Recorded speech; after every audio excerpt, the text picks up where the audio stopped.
Hello listeners, welcome to Telugu romantic love stories. మీరు ఈ ఛానల్ని ఫస్ట్ టైం చూస్తున్నట్లుంటే ప్లీజ్ సబ్స్క్రైబ్ చేయండి.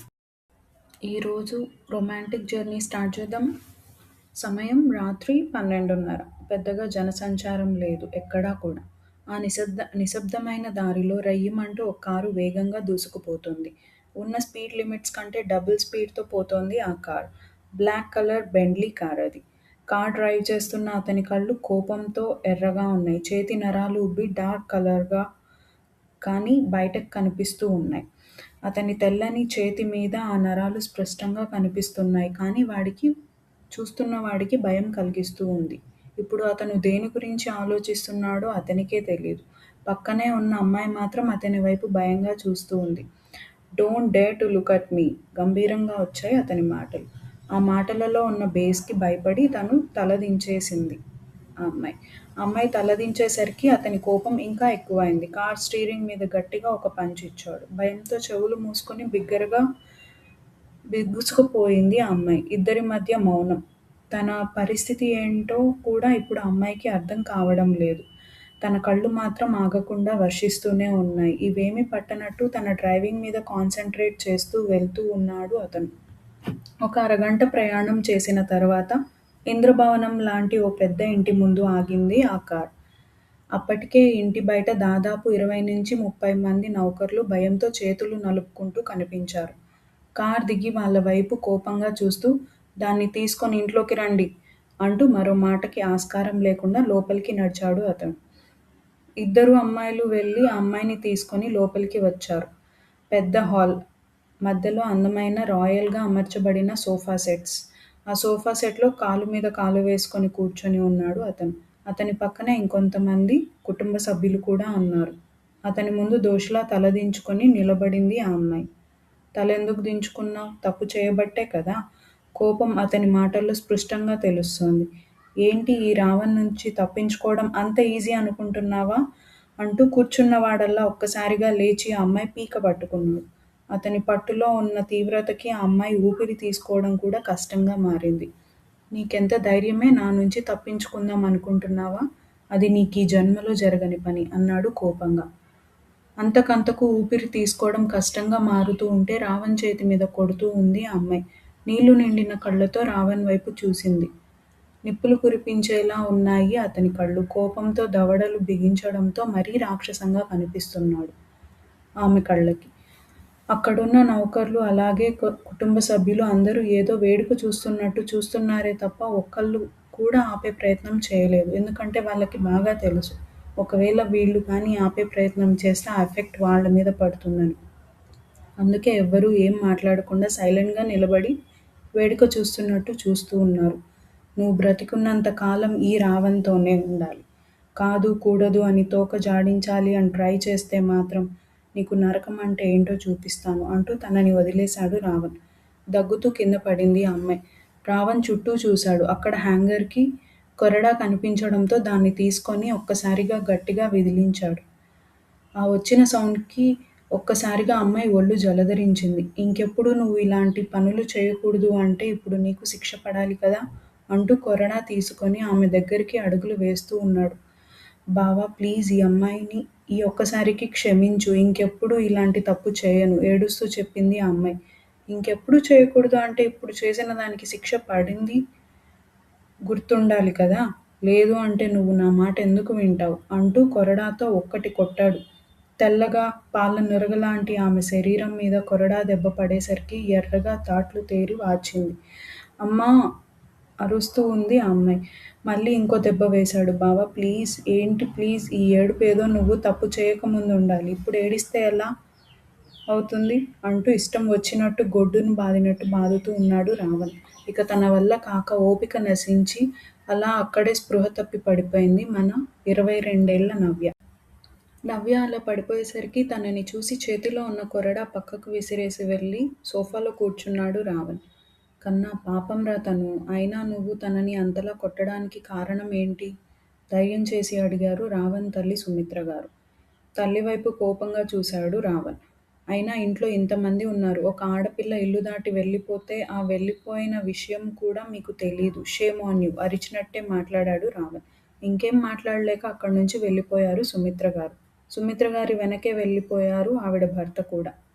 అక్కడే ఉన్న సుమిత్ర గారు అత్తగారు అంటే రావణ్ బామ్మగారు కూడా ఏమీ చేయలేక నవ్య వైపు బాధగా చూస్తూ అక్కడి నుంచి వెళ్ళిపోయింది. రామ్! నువ్వు చేస్తోంది తప్పు. నీకు ఎవరు అధికారం ఇచ్చారు నా కూతుర్ని ఇలా కొట్టడానికి? అడిగాడు నవ్య తండ్రి రఘు గారు. Just call me Ravan. నా పేరు అదే అంటూ లేచి రఘు గారి వైపు సీరియస్‌గా చూశాడు. ఆ చూపులకు భయపడ్డ ఆయన కూడా అక్కడి నుంచి వెళ్ళిపోతే పనివాళ్ళు ఎప్పుడో వెళ్ళిపోయారు. లేచి మెట్ల వైపు నడిచాడు రావణ్. సగం మెట్లు ఎక్కిన తర్వాత కిందకి చూశాడు. స్పృహ లేకుండా అక్కడే పడి ఉన్న నవ్య కనిపించింది. మళ్ళీ కిందకి వచ్చి తనని ఎత్తుకుని తన రూమ్‌లో పడుకోబెట్టి తిరిగి తన రూమ్‌లోకి వెళ్ళిపోయాడు. ఎందుకండీ అసలు? ఎందుకు వీడిలా తయారయ్యాడు? బాధగా భర్తని ప్రశ్నించారు సుమిత్ర గారు. ఒక విధంగా వీడిలా తయారవ్వడానికి కారణం మనమే. చేసుకున్న వాళ్ళకి చేసుకున్నంత అంటారు కదా! అది మన విషయంలో నిజమవుతుంది. ఏం చేయలేం సుమిత్ర అన్నారు ఆయన.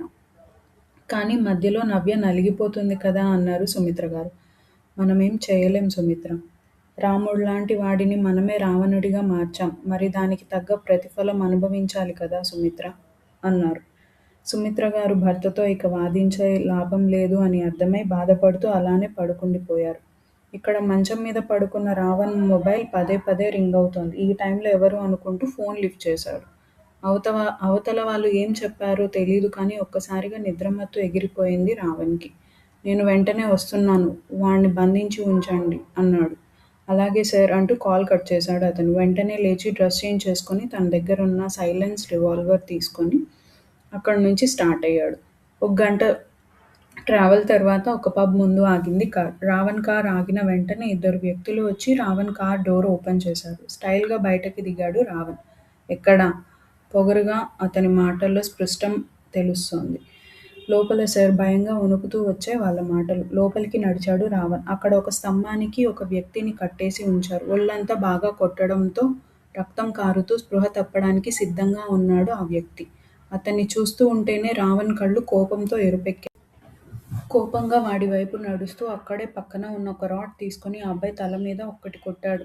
జుట్టులో నుంచి రక్తం ధారలుగా కారిపోతూ ఉంది. అయినా కూడా రావణ్ కళ్ళలో కోపం తగ్గలేదు. ఏరా! నువ్వెవరితో పెట్టుకున్నావు నీకు తెలియట్లేదురా రావణ్! ఈ రావణ్‌తో పెట్టుకున్నావు నువ్వు. మరి ఈ రావణ్ చూస్తూ ఊరుకోడు కదా! సరదా తీర్చాలి కదా! ఇంకోసారి నవ్య జోలికి రావాలి అన్నా నువ్వు భయపడాలి. ముందు అలా జరగాలి అంటే నువ్వు బ్రతికి ఉండాలి కదా! నిన్ను ఈ రాత్రికే పార్సల్ చేసి నరకానికి పంపిస్తాను అంటూ తన కోపం తీరే వరకు కొడుతూ ఉన్నాడు రావణ్. వాడు ఆ దెబ్బలు తట్టుకోలేక అరుస్తూ స్పృహ తప్పి పడిపోయాడు. అప్పటికి కూడా వాడి మీద కోపం తగ్గనట్టు కొడుతూనే ఉన్నాడు తను. కొట్టి కొట్టి ఓ 10 నిమిషాలకి చెయ్యి మొత్తం తిమ్మిరి పట్టడంతో రాడ్ పక్కకి విసిరేశాడు. ఒక 2 నిమిషాలకి తన మనుషుల్లో ఒకడు భయంగా ముందుకు వచ్చి సార్ అది మీ చేతికి దెబ్బ తగిలింది. రక్తం కారుతోంది అన్నాడు భయంగా. అప్పుడు తన చేతిని చూసుకున్నాడు. నిజంగా దార కట్టినట్టు రక్తం కారుతూ ఉండడంతో ఫస్ట్ వీడి పని చూసిన తర్వాత అప్పుడు నా దెబ్బ సంగతి చూసుకుందాం. వాణ్ణి స్పృహలోకి రప్పించండి ఆర్డర్ పాస్ చేశాడు అక్కడే సోఫాలో కూర్చుంటూ. వెంటనే ఇద్దరు వెళ్ళి నీళ్లు తీసుకువచ్చి స్పృహ తప్పిన వాడి మొహాన నీళ్లు కొట్టి పైకి లేపారు. చల్లని నీళ్లు దెబ్బల మీద పడేసరికి ఒక్కసారిగా మంట పుట్టడంతో అమ్మా అంటూ అరుస్తూ స్పృహలోకి వచ్చాడు అతను. ఏరా ఇప్పుడు చెప్పు నీకు నవ్య కావాలా? ఇంట్లో ఉంది వచ్చి తీసుకెళ్ళు అన్నాడు తను. వద్దు నాకేం వద్దు అన్నాడు అతను భయంగా. అతని భయం తెలుస్తుంటే క్రూరమైన నవ్వు వచ్చి చేరింది రావణ్ పెదాల మీద. సోఫా నుంచి లేచి అక్కడే ఉన్న చాక్ తీసుకొని వాడి దగ్గరికి వెళ్ళాడు. చేతులు కట్టేసి ఉన్న అతని చేతిని పట్టుకొని ఏరా ఈ చేతితోనే కదా నవ్యని ముట్టుకున్నావు అంటూ గట్టిగా పొడిచేశాయి ఆ చేతి మీద. వాడి అరుపులు ఆర్తనాదాలు ఆ పబ్ మొత్తం రీసౌండ్ వచ్చేలా వినిపిస్తోంది. ఇప్పుడు ముట్టుకోరా ముట్టుకో. నీకు గతంలోనే వార్నింగ్ ఇచ్చి వదిలేశాను. ఈసారి నవ్య జోలికి వస్తే బాగోదు అని. కానీ నువ్వు చెప్పింది లెక్క చేయలేదు. అలాంటప్పుడు ఈ రావణ్ ఏంటో చూపించాలి కదా! అలా చూపించకపోతే నా వాల్యూ తగ్గిపోదు అంటూ బాడీ మొత్తం ఎక్కడ పడితే అక్కడ కత్తిగాట్లు పెడుతూ ఒళ్ళు మొత్తం గుల్ల చేస్తూ ఉన్నాడు రావణ్. అతను మాత్రం అరుస్తూ ఇంకెప్పుడూ నవ్య జోలికి రాను. ఈ ఒక్కసారికి వదిలేయండి ప్లీజ్ బతిమాలుతూ ఉన్నాడు అతను.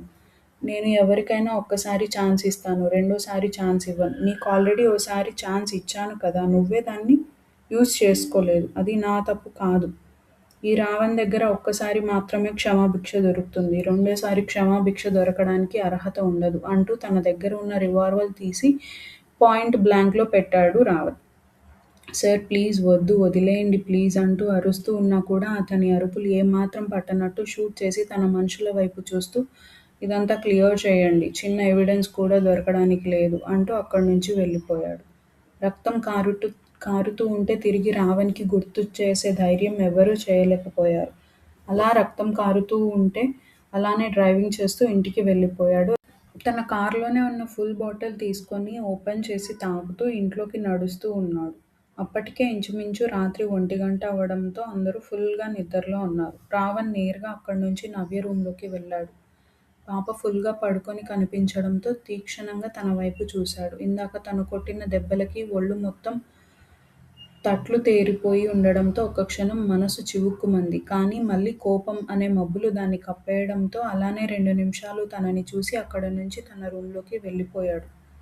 రక్తం ధార కట్టినట్టు అలా ఎప్పటికో ఆ రక్తం గడ్డకట్టి బ్లీడింగ్ ఆగిపోయింది. Next day morning. ఎప్పట్లా ఉదయాన్నే నిద్రలేచారు సుమిత్ర గారు. పాపం ఆ పిల్ల ఎలా ఉందో ఏంటో అనుకుంటూ అక్కడి నుంచి హాల్లోకి వచ్చారు సుమిత్ర గారు. కానీ హాల్లో ఎక్కడా కనిపించకపోవడంతో తన రూమ్‌లోకి వెళ్లి చూశారు. లేవడానికి ఓపిక లేకపోయినా కూడా నిద్రలేచి కూర్చుంది నవ్య. బాడీ మొత్తం ఫుల్‌గా పెయిన్స్ ఉండడంతో కదల్లేక అలా కూర్చుండిపోయింది. అమ్మా నవ్య! ఇప్పుడు నీకెలా ఉంది? అని అడిగారు సుమిత్ర గారు. పర్వాలేదు అత్తా! బానే ఉంది అంటూ మెల్లగా అక్కడున్న టేబుల్ సహాయంతో లేచి నిలబడింది. పనివాళ్ళని ఎవరినైనా పంపిస్తాను నీకు హెల్ప్ చేస్తారు అంటూ అక్కడి నుంచి వెళ్ళిపోయారు. వెళ్తున్న సుమిత్ర గారి వైపు చూస్తూ ఎలాంటి భావం లేకుండా ముందుకు అడుగు వేస్తూ వెళ్తుంది నవ్య. ఆవిడ కిందకి వెళ్ళి ఒక పనమ్మాయిని పిలిచి నవ్య దగ్గరికి పంపించింది. నవ్య మెల్లిగా వాష్‌రూమ్‌లోకి వెళ్ళి వేడినీళ్ళతో స్నానం చేసి బయటకి వచ్చింది. అమ్మాయి గారు మీకేమైనా సహాయం చేయమంటారా? అడిగింది అమ్మాయి. అవసరం లేదు నేను చూసుకుంటాను అంటూ తనని అక్కడి నుంచి పంపించేసి రావణ్ రూమ్ దగ్గరికి వెళ్ళింది. డోర్ ఓపెన్ చేయాలి అంటే చేతులు, కాళ్ళు వణుకుతున్నా కూడా ధైర్యం చేసి రూమ్ డోర్ ఓపెన్ చేసింది. బెడ్ మీద అడ్డదిడ్డంగా పడుకొని కనిపించాడు రావణ్. రావణ్‌ని అలా చూడగానే మనసు బాధతో మూలిగింది. వెంటనే రావణ్ దగ్గరికి వెళ్ళింది. ఎర్రగా షైనింగ్ వస్తూ కనిపించింది రావణ్ అరచేయి. ఇదేంటి ఇలా ఉంది అంటూ రావణ్ చేతిని తన చేతిలోకి తీసుకొని చూసింది. రక్తం ఆరిపోయి అదంతా గట్టిగా అయిపోయి కనిపించింది నవ్యకి. వెంటనే అదే రూమ్‌లో ఉన్న ఫస్ట్ ఎయిడ్ బాక్స్ తీసి స్పిరిట్‌తో మెల్లగా క్లీన్ చేయడం మొదలుపెట్టింది. అసలు బావకి తన మీద తనకి శ్రద్ధ ఉండడం లేదు. ఎలా అయిందో చూడు గాయం అనుకుంటూ తుడుస్తూ ఉంది. అప్పుడే పక్కన ఒక ఖాళీ మందు సీసా కనిపించింది. నన్నెందుకు కొట్టడం? మళ్ళీ ఎందుకు తాగడం? ఫుల్‌గా తాగినట్లున్నాడు. అందుకే నేను క్లీన్ చేస్తున్నా గూడా సోయ లేకుండా పడుకున్నాడు అనుకుంటూ క్లీన్ చేస్తూ ఉంది. 10 నిమిషాలు క్లీన్ చేసిన తర్వాత అప్పుడు గాయానికి ఆయింట్‌మెంట్ రాసి బ్యాండేజ్ కట్టి మళ్ళీ లేస్తే ఎక్కడ తిడతాడో అన్న భయంతో అక్కడి నుంచి వెళ్ళిపోయింది నవ్య. కిందకి వచ్చి సోఫాలో కూర్చుంది. ఇదిగో పిల్లా నీకెన్నిసార్లు చెప్పాను నా పక్కన కూర్చోవద్దని, వెళ్ళి అటుపక్క కూర్చో అన్నారు రావణ్ నాన్నమ్మ విశాలాక్షి గారు. అలాగే అమ్మమ్మ గారు నేను వెళ్ళి అక్కడ కూర్చుంటాను అంటూ అక్కడ నుంచి పక్కకు వెళ్ళి కూర్చుంది నవ్య. ఒక 5 నిమిషాలకి అక్కడికి వచ్చింది 21 ఏళ్ల శ్రీజ.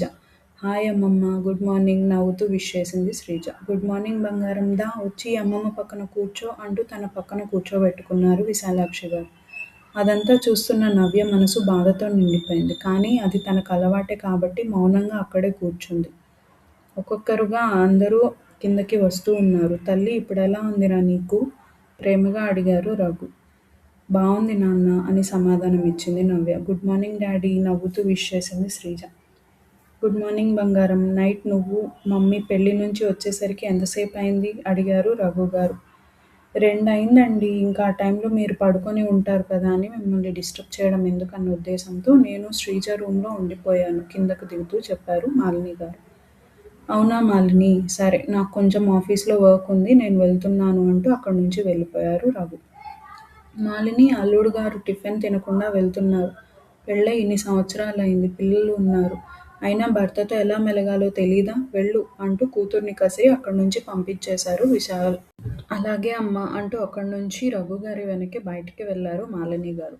మాలిని నవ్యకి బాలేదు నైట్. రామ్ తనని కొట్టాడు. కొంచెం జాగ్రత్తగా చూసుకో అన్నారు రఘు. మీరు నా కూతురు గురించి నాకు చెప్పాలా? నేను తన కోసం చూసుకుంటాను. అయినా నిన్న చిలక్కి చెప్పినట్టు చెప్పాను. నాతో చెల్లితో నువ్వు కూడా రావే అని. నా మాట వింటుందా? మీ పెద్ద కూతురు అసలు వినదు నా మాట. అనవసరంగా రామ్ చేతిలో దెబ్బలు తింటుంది బాధగా అన్నారు మాలిని. ఏం చేస్తాం చెప్పు అంతా మన కర్మ. ఎటూ తేల్చుకోలేకుండా ఉన్నాం. సరే నాకు ఆఫీస్ టైం అవుతుంది. నేను వెళ్తాను అన్నాడు రఘు. ఏవండి వెళ్తాను అని కాదు వెళ్ళొస్తాను అనాలి. అలాగే మాలిని వెళ్ళొస్తాను అంటూ వెళ్ళిపోయారు రఘు గారు. మాలిని లోపలికి వచ్చి నవ్య పక్కన కూర్చున్నారు. నవ్య ఇప్పుడెలా ఉందిరా? ప్రేమగా అడిగారు మాలిని. ఇప్పుడు బానే ఉందమ్మా అంటూ బదిలిచ్చింది నవ్య. నేను సుమిత్ర అత్త దగ్గరికి వెళ్తాను అంటూ అక్కడి నుంచి వెళ్ళిపోయింది శ్రీజ. మాలిని గారు నవ్య ఒంటి మీద దెబ్బలు చూస్తూ అసలు రామ్‌కి మనసెలా వచ్చింది? అంటూ మెట్లు దిగి వస్తున్న రావణ్‌ని చూసి మాట గొంతులోనే ఆపేశారు మాలిని గారు. ఏదో మాట్లాడుతున్నావత్తా నన్ను చూసి ఆగిపోయావే మాట్లాడు అన్నాడు రావణ్. రావణ్ వాయిస్ విని సుమిత్ర గారితో మాట్లాడుతున్న శ్రీజ బయటకు వచ్చేసింది. గుడ్ మార్నింగ్ బావా నవ్వుతూ విష్ చేసింది శ్రీజ. కనీసం తన వైపు చూడకుండా నవ్య వైపు మాత్రమే చూస్తూ ఉన్నాడు రావణ్. నవ్య రావణ్ చూపుల నుంచి తప్పించుకుంటూ నేల చూపులు చూస్తోంది. అది గమనించిన రావణ్ పిడికిలి కోపంతో బిగుసుకుంది. శ్రీజ మాత్రం రావణ్ కనీసం తన వైపు చూడనందుకు బాధగా ఉన్నా కూడా దాన్ని పక్కన పెట్టి రావణ్ వైపు చూస్తూ బావా నేను నీతో మాట్లాడుతుంటే నువ్వేంటి అక్క వైపు చూస్తూ ఉన్నావు అంటూ రావణ్ణి కదిపింది Sreeja. Shut up how dare you to touch me టీటీఎస్లో వచ్చింది రావణ్ వాయిస్. ఎవరు నువ్వు నన్ను ముట్టుకోడానికి? నీకేం అధికారం ఉంది? కోపం, పొగరు, బలుపు అతని మాటల్లో స్పష్టంగా తెలుస్తూ ఉంది. బావా ఇప్పుడు నేను ఏమన్నానని? ఎందుకింత కోపంగా ఉన్నావ్? అడిగింది శ్రీజ అప్పటికే తన కళ్ళల్లో నీళ్లు చేరిపోయి బయటికి రావడానికి రెడీగా ఉన్నాయి. నీకు నిన్న కార్లోనే చెప్పాను కదా బావా ఇదివరకులా లేడు మారిపోయాడు అని. అయినా ఏంటిది? కసిరారు మాలిని గారు. అమ్మా! అమ్మా!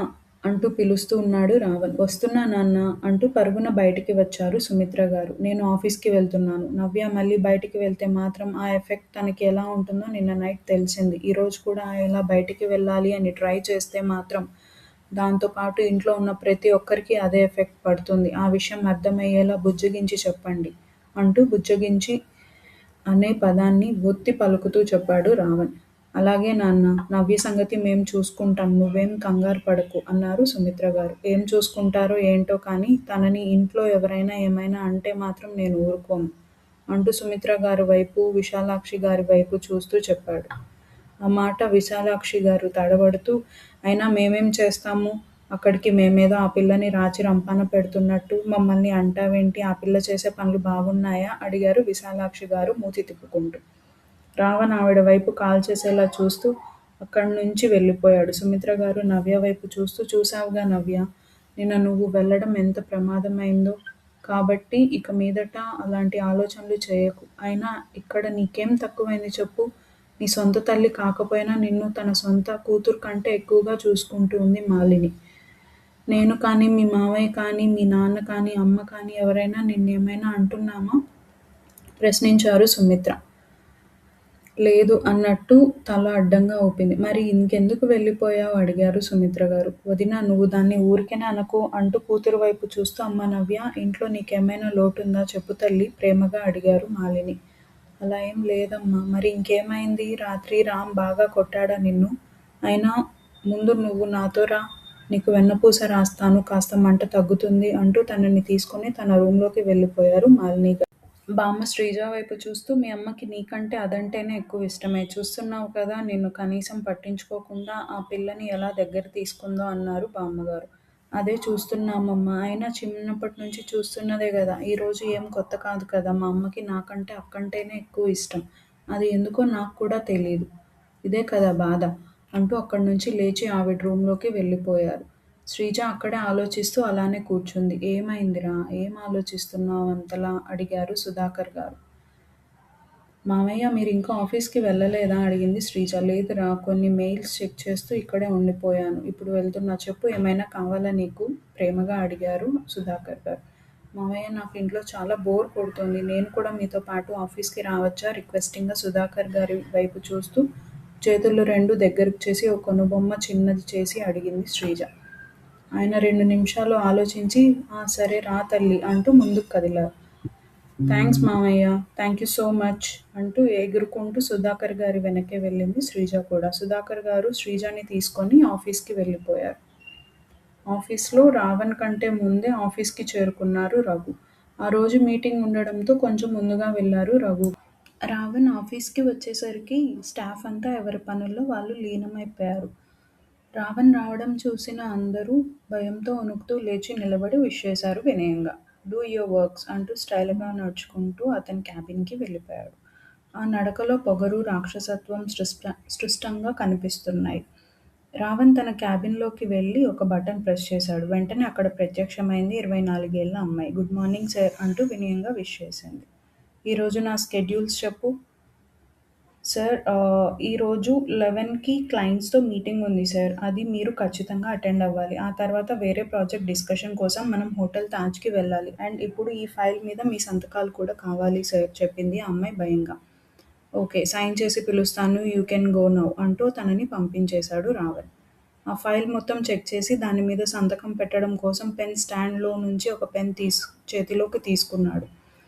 ఆథరైజ్డ్ సిగ్నేచర్ అని ఉన్న దగ్గరికి పెన్ తీసుకొని వెళ్ళి రామ్ అగ్నిహోత్రి అని సైన్ చేశాడు రావణ్.